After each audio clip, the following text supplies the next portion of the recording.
Hello friends, welcome to the new fangled competition classes. आप सभी का स्वागत है आपके अपने YouTube channel new fangled competition classes में। दोस्तों, यदि आप सीटेट साइंस पेपर 2 के लिए प्रिपेयर कर रहे हैं तो आप हमारे चैनल से जुड़ सकते हैं। हमारे चैनल से जुड़ने के लिए आपको सब्सक्राइब का बटन दबाना होगा। दोस्तों, जैसा कि आप सभी को पता है कि नोटिफिकेशन अब की बार लेट हो गया है आने में, तो पॉसिबिलिटी ये है कि जो आपका एग्ज़ाम है वो in the month of June या जुलाई होगा।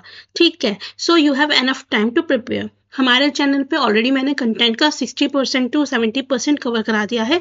30% हमारा रह रहा है। बहुत जल्दी हम इनको भी कवर कर लेंगे और हमारा जो पूरा कंटेंट वाला पार्ट है वो कंप्लीट हो जाएगा। उसके बाद हम ज़्यादा से ज़्यादा प्रीवियस ईयर के क्वेश्चंस की प्रैक्टिस करेंगे, क्योंकि आप सभी को पता है कि जो प्रीवियस ईयर के क्वेश्चन हैं वो हमारे सीटेट एग्जाम में बेस का काम करते हैं। इसलिए मैं हर टॉपिक के बाद भी आपको प्रीवियस ईयर के क्वेश्चन करवाती हूँ, जिससे कि आपको ये आइडिया लगे कि हमारे इस टॉपिक से किस तरह से क्वेश्चन पूछे जाते हैं। इसलिए यदि आप अभी तक हमारे चैनल से नहीं जुड़े हैं तो हमारे चैनल से जुड़ जाइए। एक अच्छी तैयारी करने के लिए हमारे चैनल से जुड़ने के लिए सब्सक्राइब बटन दबाइए। और एक चीज़ और बेटा, मैं आपकी कम्युनिटी के ऊपर बहुत सारे पैथोलॉजी के क्वेश्चंस डाल रही हूँ, जो कि बहुत इंपॉर्टेंट पार्ट है हमारे एग्जाम में। और मैं देख रही हूँ कि बच्चों की उसमें बहुत कम बच्चे उसको सही आंसर कर पा रहे हैं। बहुत कम बच्चे हैं जिनको जो उस कंसेप्ट को समझ पा रहे हैं। पैथोलॉजी एक ऐसा सब्जेक्ट है बेटा जिसमें आपको क्या है, ज़्यादा से ज़्यादा प्रैक्टिस करनी होती है। इसलिए मैं रोज़ आपके क्वेश्चंस डाल रही हूँ। इसलिए उन क्वेश्चंस को अटेम्प्ट कीजिए और उनको समझने की कोशिश कीजिए। ठीक है, अगर मेरे को टाइम मिला तो मैं पैथोलॉजी भी ज़रूर करवाऊंगी। जो हमारे इंपॉर्टेंट कंसेप्ट्स हैं उन्हें ज़रूर बताऊंगी। ठीक है, सो आज की क्लास की बात करते हैं। आज बेटा हम जो टॉपिक करने वाले हैं वो है reaching the age of adolescence. एक बहुत ही इंपॉर्टेंट टॉपिक है, अक्सर यहाँ से क्वेश्चन पूछ लिए जाते हैं। ठीक है, सो स्टार्ट करते हैं आज की क्लास को। सबसे पहले देखिए बेटा, एडोलसेंस एज कौन सी होती है। एक बच्चे की और एक बड़े होने की जो एज होती है, इन दोनों के बीच की जो एज होती है, इसी को हम बोलते हैं एडोलसेंस। और या फिर हम क्या बोलते हैं, टीन एज। क्या बोलते हैं, टीन एज। अक्सर 11 से 12 से लेकर 19 से 20 तक की जो एज होती है बेटा, इसको हम टीन एज कह सकते हैं, एडोलसेंस एज कह सकते हैं। एक बच्चे के अंदर एक बहुत बड़ी मात्रा में चेंजेस देखने को मिलते हैं हमारे कहाँ पे, एडोलसेंस की एज में, या फिर हम कह सकते हैं टीन एज में। किस किस तरह के आपके चेंजेस देखने को मिलते हैं वो अभी हम आगे हमारे आज के लेक्चर में पढ़ेंगे। देखिए, एडोलसेंस एज क्या होती है बेटा, चाइल्डहुड और एडल्टहुड के जो बीच का जो पीरियड होता है उसे हम क्या बोलते हैं, एडोलसेंस बोलते हैं।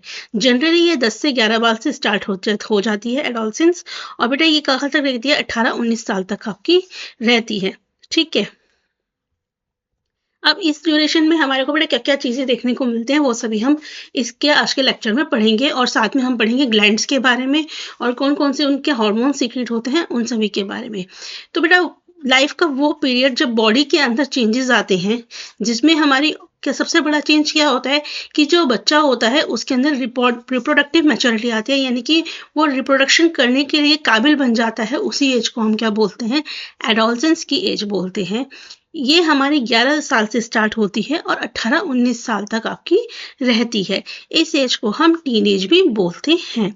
अगर बेटा मैं गर्ल्स की बात करूं तो ऐसा देखा गया है कि गर्ल्स के अंदर जो एडोलसेंस की एज होती है वो 1 या 2 साल पहले आ जाती है एज कंपैरिजन टू बॉयज। ठीक है, प्यूबर्टी के दौरान क्या होता है बेटा, बहुत सारे चेंजेस होते हैं, लेकिन जो सबसे इम्पॉर्टेंट चेंज होता है बॉयज़ और गर्ल्स के अंदर वो क्या होता है कि वो रिप्रोडक्शन करने के काबिल बन जाते हैं, वो प्रजनन करने के काबिल बन जाते हैं। Puberty ends when an adolescent reaches reproductive maturity। Puberty हमारी कब खत्म होती है, जब हमारी रिप्रोडक्टिव मैच्योरिटी हो जाती है। ठीक है, और बेटा रिप्रोडक्टिव मैच्योरिटी हमारी किस एज में जाके खत्म हो जाती है, 18 से 19 की जो एज होती है उसमें जो जितनी रिप्रोडक्टिव ऑर्गन्स हैं वो हमारे अच्छे से डेवलप हो जाते हैं। ठीक है, अब देखिए कौन कौन से चेंजेस हैं जो हमारे को देखने को मिलते हैं प्यूबर्टी के दौरान, यानी कि प्यूबर्टी के दौरान हमारे को किस तरह के चेंजेस देखने को मिलते हैं।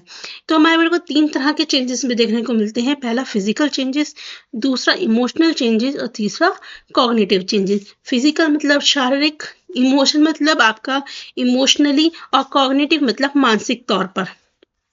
तो मैं अगर बात करती हूँ कि फिजिकल चेंजेस कैसे कैसे होते हैं बेटा, सबसे बड़ी बात क्या होती है कि जब बच्चा एडोलसेंस की एज में एंटर करता है तो उसकी एकदम से हाइट इंक्रीज हो जाती है। क्या हो जाती है? हाइट इंक्रीज देखने को मिलती है। बॉडी का बेटा शेप चेंज हो जाता है, बॉडी ब्रॉड हो जाती है, बॉयज़ की ज़्यादा ब्रॉड हो जाती है, हिप्स ब्रॉडन हो जाते हैं, ब्रेस्ट डेवलपमेंट होता है, ठीक है। बॉडी पे हेयर्स आ जाते हैं आपके। वॉइस कैसी हो जाती है? हैवी हो जाती है। जितना बच्चे की जो बच्चे का चाइल्डहुड में आवाज़ थी उससे वो हैवी हो जाती है वॉइस, ठीक है। बॉयज़ की ज़्यादा होती है, गर्ल्स की थोड़ी कम होती है। एक्ने, क्योंकि बेटा हमारे बहुत जो स्वेट ग्लैंड्स वगैरह होते हैं वो क्या करने लगते हैं, स्वेट सीक्रेट करने लगते हैं, उसकी वजह से आपके क्या होता है, फेस पे एक्ने की प्रॉब्लम देखने को मिलती है। गर्ल्स के अंदर मेंस्ट्रुएशन स्टार्ट हो जाती है, मेंस्ट्रुएशन साइकिल स्टार्ट हो जाती है। तो इस तरह की कुछ फिजिकल चेंजेस हैं जो हमारी बॉडी में देखने को मिलते हैं ड्यूरिंग द प्यूबर्टी या फिर हम कह सकते हैं एडोलसेंस टाइम, ठीक है। इमोशनल चेंजेस क्या होता है बेटा? मूड स्विंग सबसे ज़्यादा देखने को मिलता है प्यूबर्टी के एज में कि बच्चा क्या करता है, कभी बहुत खुश होता है, कभी बहुत फ्रस्ट्रेट हो जाता है, कभी बहुत एंगर हो जाता है, कभी अपने आप में खोया रहता है, ठीक है। सेल्फ कॉन्शियसनेस, इस एज में देखा गया है कि बच्चा अपने आप को लेके बहुत ज़्यादा सतर्क रहता है। मैं कैसा दिख रहा हूँ, मेरे फ्रेंड्स मुझे किस तरीके से ट्रीट कर रहे हैं, मुझे अच्छा खाना है, मुझे अच्छा पहनना है, मेरा लुक, मेरे हेयर्स, मेरा स्टाइल, तो अपने आप को लेके बहुत ज़्यादा कॉन्शियस हो जाता है। सेक्सुअल इंटरेस्ट इन अदर्स, दूसरों की तरफ, दूसरे सेक्स की तरफ उनका आकर्षण होना शुरू हो जाता है। अगर मैं बात करूँ कॉग्निटिव डेवलपमेंट की, तो बेटे कॉग्निटिव डेवलपमेंट में क्या होता है, बच्चा अब क्या होता है, एब्स्ट्रैक्ट तरीके से सोचने लगता है। वो कहीं ना कहीं ये सोचने लगता है कि मुझे आगे फ्यूचर में क्या करना है, या मेरे लिए क्या अच्छा है, या कौन मेरे बारे में क्या सोचता है। अब मतलब उसकी जो थिंकिंग होती है वो बदल जाती है, ठीक है। उसकी थिंकिंग जो होती है ना, वो अब उसकी जो सोशल पीयर्स होते हैं उस पर डिपेंडेंट हो जाती है, ठीक है। अब थोड़ा सा यहाँ पे एक्सप्लेन किया गया है फिजिकल चेंजेस क्या कैसे होते हैं। हाइट का एकदम से बढ़ जाना, गर्ल्स की जल्दी बढ़ती है बॉयज से इनिशियली। जो rate of growth of height होता है वो बेटा डिपेंड करता है पेरेंट्स पे कि बच्चा कितना डेवलप होगा, कितना नहीं होगा, ठीक है। कभी कभी क्या होता है बेटा, इनिशियली देखा गया है कि ऐसा होता है किसी की बॉडी बढ़ गई, फेस नहीं बढ़ा, या फेस बढ़ गया, बॉडी नहीं बढ़ी, बट जब वो प्यूबर्टी के एंड तक पहुंचता है तो वो सब एकदम बराबर हो जाता है, ठीक है। बॉडी शेप में चेंज आता है, जो बॉयज के शोल्डर्स होते हैं वो ब्रॉड हो जाते हैं, चेस्ट वाइड हो जाती है, मसल्स की ग्रोथ होती है।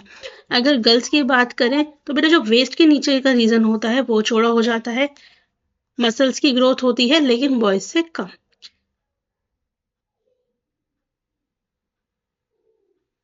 उसके बाद हम बात करेंगे कि इसकी वॉइस में चेंज आता है।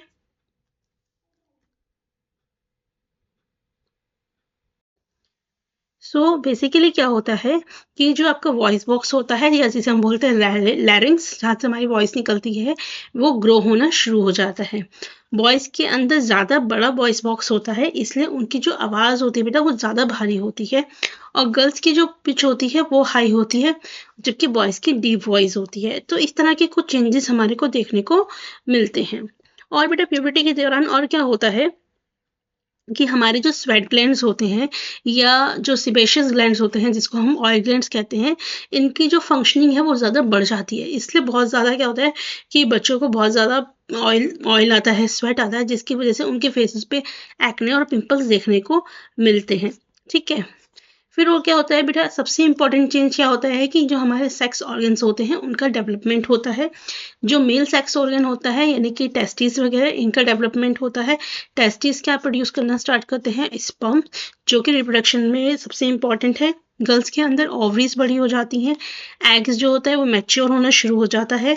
Ovaries start releasing mature eggs, जब एग्स मैच्योर हो जाते हैं तो ओवरीज क्या करती हैं, मैच्योर एग्स को रिलीज करनी स्टार्ट कर देती हैं। अब बेटा हमारी दो तरह की ग्लैंड होती हैं, एक्सोक्राइन ग्लैंड और एंडोक्राइन ग्लैंड।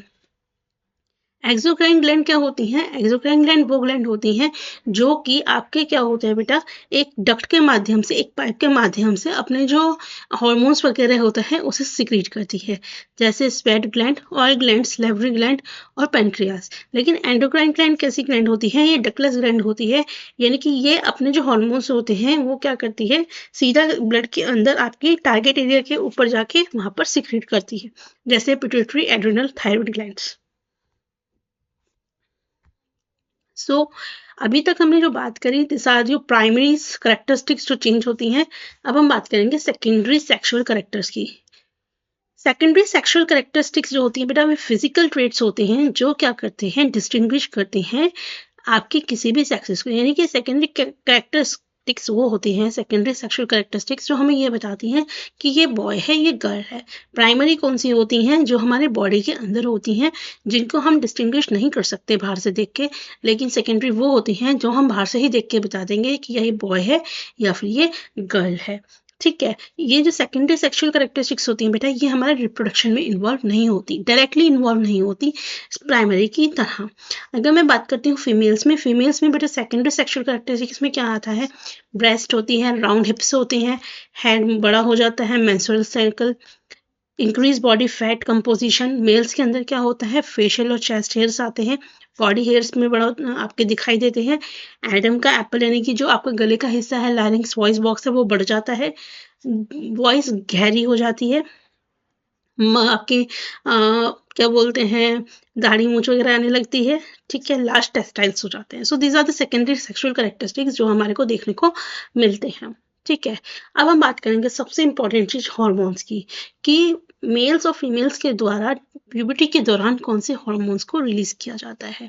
अगर मैं बात करती हूँ मेल ऑर्गन की बेटा, मेल ऑर्गन के अंदर जो मेन पार्ट होता है जहाँ पर रिप्रोडक्शन होता है, जिसकी वजह से वो रहता है टेस्टिस। और टेस्टिस हमारा क्या करता है बेटा, कौन सा हार्मोन रिलीज करता है, टेस्टोस्टेरोन।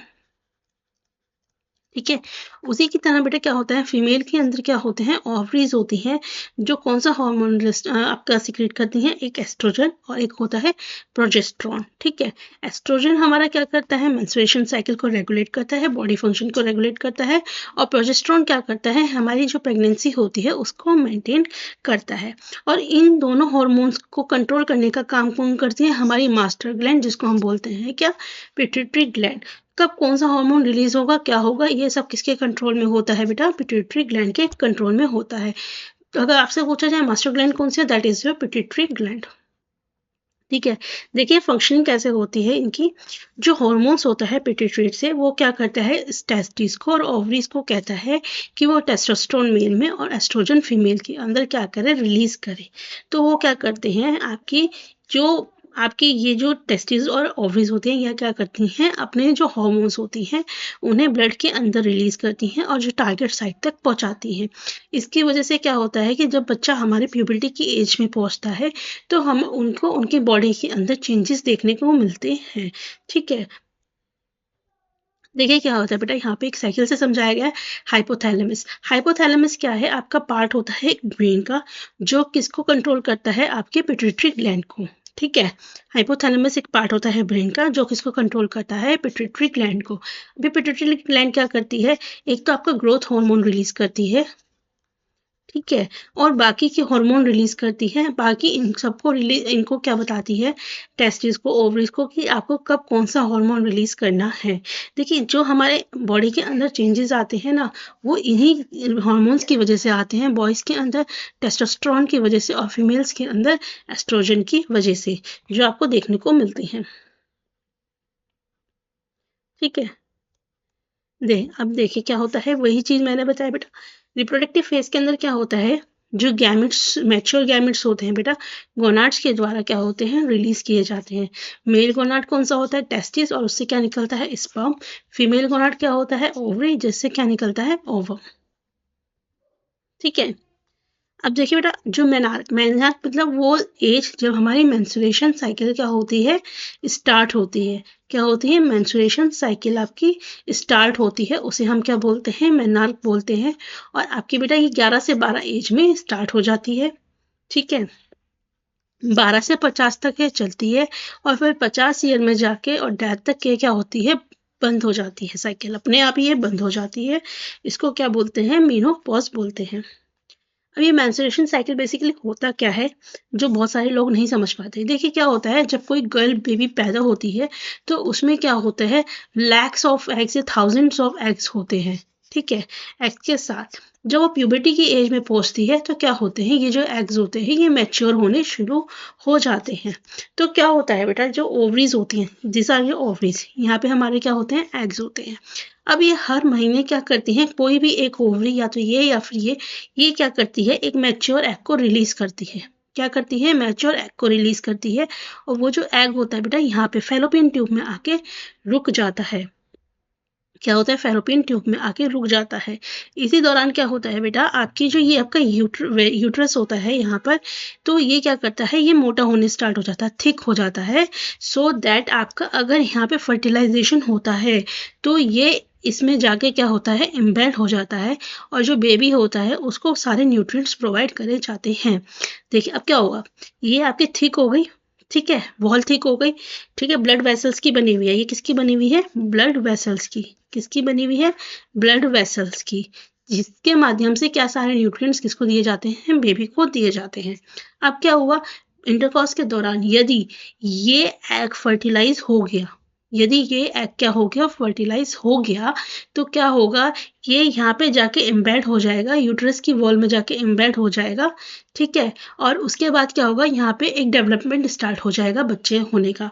लेकिन यदि यहाँ पे आपका क्या हुआ, यहाँ पे ये फर्टिलाइज नहीं हुआ एग, तो क्या होगा बेटा, मेंस्ट्रुएशन साइकिल स्टार्ट हो जाएगी और आपकी ये जो ब्लड वेसल है ये बॉडी में से निकलनी शुरू हो जाएगी, ये एग बॉडी में से निकलना शुरू हो जाएगा in the form of blood, ठीक है। इसी को हम क्या बोलते हैं, मेंस्ट्रुएशन साइकिल बोलते हैं, ठीक है। चलिए देखिए अब आता है एक सेक्स डिटर्मिनेशन। बेटा मदर्स के पास क्या होते हैं, XX क्रोमोसोम होते हैं, और फादर के पास क्या होता है, XY क्रोमोसोम होते हैं। हमारे पास बेटा टोटल 23 पेयर्स ऑफ क्रोमोसोम होते हैं, जिसमें से 1 पेयर किसका होता है, सेक्स क्रोमोसोम का होता है। सेक्स क्रोमोसोम हमें ये बताता है कि जो बच्चा है वो वेदर मेल है या फीमेल है, ठीक है। तो अब आपको यहाँ से पता चल गया बेटा, मेल के फीमेल के पास तो XX क्रोमोसोम ही होता है, तो वो जब भी देगी एक आपका X ही देगी। लेकिन फादर के पास क्या होता है, XY क्रोमोसोम होते हैं। तो अब वो X देंगे या Y देंगे, इस बात पे ये डिपेंड करता है कि जो बेबी होगा वो फीमेल होगा या फिर मेल होगा। मान लीजिए मदर ने दिया है X, ठीक है, अब ये यहाँ पे आया। अब फादर ने अगर दे दिया X क्रोमोसोम, तो दोनों का फ्यूजन हुआ, फीमेल बेबी हो गया। और अगर मदर ने X दिया है, फादर ने Y दे दिया, तो बेबी कैसा हो गया, XY करके मेल हो गया।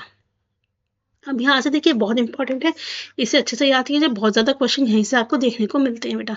हमारे जो ग्लैंड्स होते हैं, 3 तरह के ग्लैंड हैं यहाँ पे, थायराइड ग्लैंड, पैनक्रियास, एड्रिनल्स, ठीक है। थायराइड हमारा कौन सा ग्लैंड, कौन सा हार्मोन रिलीज करता है, थायरोक्सिन। पैनक्रियास क्या रिलीज करता है, इंसुलिन। और एड्रिनल क्या करता है, एड्रेनालाइन, ठीक है। यदि बेटा हमारे देखो थायरोक्सिन क्या है, बेसिकली आयोडीन को कंट्रोल करता है, ठीक है, आयोडीन को कंट्रोल करता है। यदि हमारे बॉडी के अंदर आयोडीन की कमी हो जाती है तो हमें किस चीज़ की दिक्कत हो जाती है, क्वार्टर की दिक्कत हो जाती है। पैनक्रियास क्या करता है, इंसुलिन को कंट्रोल करता है। यदि किसी के इंसुलिन कंट्रोल में नहीं हो पा रहा तो उसे कौन सी दिक्कत होती है, डायबिटीज़ की होती है। और एड्रेनल क्या करता है बेटा, हमारी बॉडी के अंदर जो सॉल्ट का बैलेंस होता है ब्लड के अंदर, उसे करता है। और हार्मोन कौन सा रिलीज करता है, एड्रेनालाइन, ठीक है। अब इसका काम क्या होता है, एड्रेनालाइन हार्मोन का, ये हमारी जो बॉडी में स्ट्रेस आता है या हमारे जो इमोशंस होते हैं उन्हें कंट्रोल में रखने का काम करता है। स्ट्रेस, एंगर, एम्बैरेसमेंट, वरीड, तो हमारे को इन चीज़ों को कंट्रोल करने में कौन सा हार्मोन काम करता है, एड्रेनालाइन, ठीक है। ये कहते हैं जो थायराइड होता है और एड्रिनल्स होता है बेटा, वो हार्मोन सिक्रीट करते हैं जब इनको किससे हम ऑर्डर मिलता है, pituitary gland through it's hormone, ठीक है। पिट्यूटरी ग्लैंड क्या बताया था बेटा, मास्टर ग्लैंड है। क्या है, मास्टर ग्लैंड है, जो सबको इंस्ट्रक्ट करता है कि किसको कब कौन सा हार्मोन आपका सिक्रीट करना है, ठीक है। Pituitary also secrete hormone which is necessary for, यानी कि ग्रोथ हार्मोन। पिट्यूटरी और क्या करता है, ग्रोथ हार्मोन को भी रिलीज करता है। अब देखिए बेटा यहाँ पे दी गई है लाइफ साइकिल ऑफ मोथ या मेटामॉर्फोसिस ऑन फ्रॉग, ठीक है। मेटामॉर्फोसिस क्या होता है बेटा, एक पूरे के पूरे स्ट्रक्चर के अंदर चेंज आना, पूरा का पूरा स्ट्रक्चर के अंदर चेंज आना ही क्या कहलाता है, आपका मेटामॉर्फोसिस का प्रोसेस कहलाता है। देखिए ये एग से स्टार्ट होता है, ठीक है, ये बटरफ्लाई बन गए, this is a Metamorphosis process. ये एग से स्टार्ट होता है and develop into the frog, tadpole से फ्रॉग में चेंज आना, this is your Metamorphosis frog, process, वो प्रोसेस जिसमें क्या होता है, किसी ऑर्गेनिज्म के बॉडी के अंदर पूरा का पूरा कंप्लीट स्ट्रक्चर चेंज हो जाता है, उसको हम क्या बोलते हैं, मेटामॉर्फोसिस प्रोसेस कहते हैं। ठीक है, मेटामॉर्फोसिस प्रोसेस के लिए बेटा आयोडीन का होना बहुत ज़रूरी है। किसका होना ज़रूरी है, आयोडीन का होना ज़रूरी है। इसलिए बेटा इसका कंट्रोल कौन करता है, थायरॉक्सिन हार्मोन कंट्रोल करता है। क्या करता है, थायरॉक्सिन हार्मोन कंट्रोल करता है। और थायरॉक्सिन हार्मोन हमें कहाँ से मिलता है बेटा, थायराइड ग्लैंड से। कहाँ से मिलता है, थायराइड ग्लैंड से। चलिए कुछ क्वेश्चन के माध्यम से समझने की कोशिश करते हैं। विच of the following statement is not true about endocrine gland, कौन सी बात एंडोक्राइन ग्लैंड के बारे में सही नहीं है। बेटा एंडोक्राइन ग्लैंड क्या होती हैं, वो ग्लैंड होती हैं जो डक्ट्स का यूज नहीं करती बल्कि सीधा टारगेट साइट पर जाके हार्मोन रिलीज करती हैं। तो यहाँ पे क्या दे रखा है, ऑप्शन नंबर 2 बेटा गलत है। इन्होंने कहा डक्ट्स के माध्यम से करती है, नहीं बेटा बिल्कुल गलत बात है। नेक्स्ट है which hormone is responsible for the process of Metamorphosis in frog, frog के अंदर मेटामॉर्फोसिस प्रोसेस के लिए बेटा कौन सा हार्मोन रिलीज होता है, रेस्पॉन्सिबल होता है थायरॉक्सिन। किसकी जरूरत पड़ती है इन्हें, आयोडीन की। किसकी जरूरत पड़ती है, आयोडीन की। ठीक है, नेक्स्ट है dash hormone regulates carbohydrates, protein, fats metabolism in our body. बेटा कार्बोहाइड्रेट, प्रोटीन, फैट, इन सभी का जो मेटाबॉलिज्म होता है हमारी बॉडी के अंदर कौन कंट्रोल करता है। देखिए ग्रोथ हार्मोन बेटा हमारा पिट्यूटरी करता है। ग्रोथ, यहाँ पे ग्रोथ से रिलेटेड कोई बात नहीं कही गई।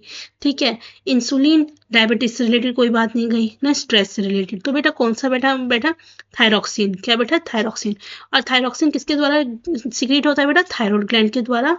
और आयोडीन से क्या पड़ता है, इम्पैक्ट पड़ता है हमारे इस ग्लैंड की फंक्शनिंग पर। नेक्स्ट है which of the following gland releases sugar controlling hormone, sugar controlling hormone बेटा कौन रिलीज करता है, अभी हमने बात करा था पैनक्रियास। ठीक है, पैनक्रियास क्या रिलीज करते हैं, इंसुलिन, जो कि क्या है, शुगर कंट्रोलिंग हार्मोन है। ठीक है, हार्मोन एड्रेनालाइन क्या करता है, एड्रेनालाइन का काम क्या है बेटा, हमारी जो बॉडी के अंदर स्ट्रेस होता है, स्ट्रेस लेवल होता है, उसे एडजस्ट करता है। So option number 2 is your right answer. Next है which of the following elements must be available in water for metamorphosis process of tadpoles, tadpoles के मेटामॉर्फोसिस प्रोसेस के लिए कौन से एलिमेंट का पानी में होना ज़रूरी है। तो बेटा मैंने अभी बताया था किसका ज़रूरी है, आयोडीन। आयोडीन ही रिस्पॉन्सिबल होता है टेडपोल्स के अंदर मेटामॉर्फोसिस प्रोसेस के लिए। ठीक है, डायबिटीज हमारे किस हार्मोन के द्वारा कंट्रोल होती है, again diabetes is related to the sugar. और शुगर कौन कंट्रोल करता है बेटा, इंसुलिन। कौन करता है, इंसुलिन। नेक्स्ट है which of the following gland in human being secret more than 2 hormones, 2 hormone से ज्यादा बेटा कौन सा आपका ग्लैंड रिलीज करता है, that is the pituitary gland, जिसको हम मास्टर ग्लैंड भी कहते हैं। क्या कहते हैं, मास्टर ग्लैंड। नेक्स्ट है dash glands are present in pairs and release hormones which regulates the blood pressure. ये कहते हैं कौन सा हमारा बेटा ग्लैंड है जो कि आपका पेयर में प्रेजेंट होता है। देखिए पैनक्रियास हमारा पेयर में नहीं होता, ऑप्शन नंबर 3 हमारा हट गया। थायराइड भी, थायराइड ओके, एड्रेनल्स ठीक है। उसके बाद क्या है, it receives order to secrete hormone from Y gland. अब बेटा ऑर्डर रिसीव करने की बात आई है। ठीक है, ऑर्डर रिसीव करता है किससे, वाई से, वाई ग्लैंड। बेटा वाई ग्लैंड क्या हो गया, सीधी सी बात है, ऑर्डर हमें कौन देता है, पिट्यूटरी ग्लैंड देता है। तो सीधी सी बात है ऑप्शन नंबर 2 में क्या आना चाहिए, पिट्यूटरी होना चाहिए। Y also release dash hormone. और ये बेटा आपका वाई कौन सा है, पिट्यूटरी ग्लैंड होता है, कौन सा हार्मोन रिलीज करता है, growth hormone. So option number 2 is your right answer.